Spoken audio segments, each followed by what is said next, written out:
सुनो, किसी के पास तमीज का नंबर है, सब कहते हैं तमीज से बात करो। हे। What?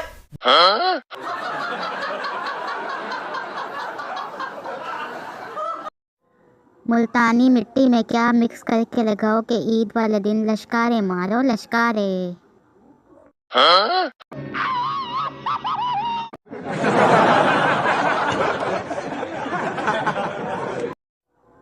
हर खानदान में एक ऐसा कज़न ज़रूर होता है जिसे पूरे खानदान की तमाम स्टोरीज का पता होता है। What?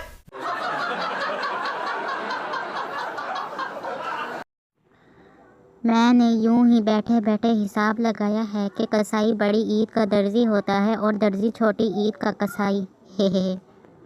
What?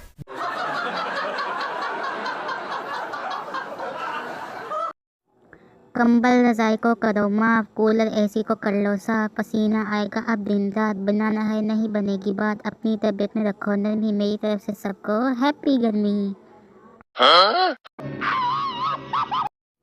नन्नी ने माँ के सर के सफ़ेद बाल देखकर वजह पूछी कि सर में सफ़ेद बाल क्यों आ गए हैं, तो अम्मा ने नन्नी की तबीयत की पेश नज़र समझाते हुए कहा, देखो बेटी, जब आप मुझे तंग करती हो तो मेरे सर में एक सफ़ेद बाल हो जाता है, फिर जब तुम मेरा कहा नहीं मानती तो दूसरा सफ़ेद बाल हो जाता है, और जब तुम कोई ज़िद करती हो तो तीसरा सफ़ेद बाल हो जाता है, अलगर्ज तुम्हारी हर ज़िद से मेरा एक न एक बाल सफ़ेद हो जाता है।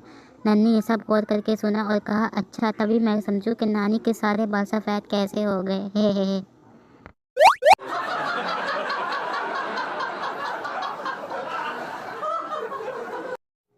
जब मेरा मोबाइल चार्जिंग पर हो, ले मैं सारा दिन उदासी ही उदासी, बोल चाल बंद, खामोशी।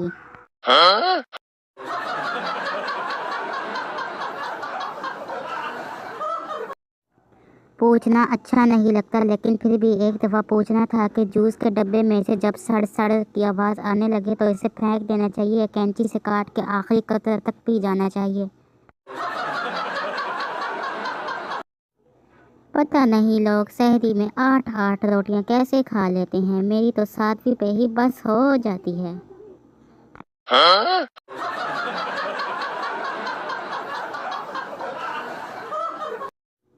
वो जी पूछना ये था कि ये सहरी में लोग निहारी, पाए, कौरमा कैसे खा लेते हैं।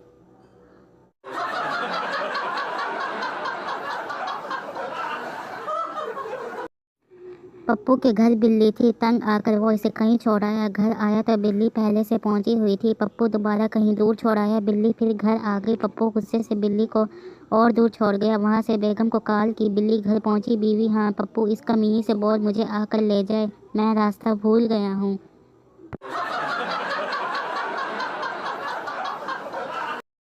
हाय, क्या फ़ायदा इतनी पढ़ाई करने का जब इंसान किसी भी वक्त मर सकता है।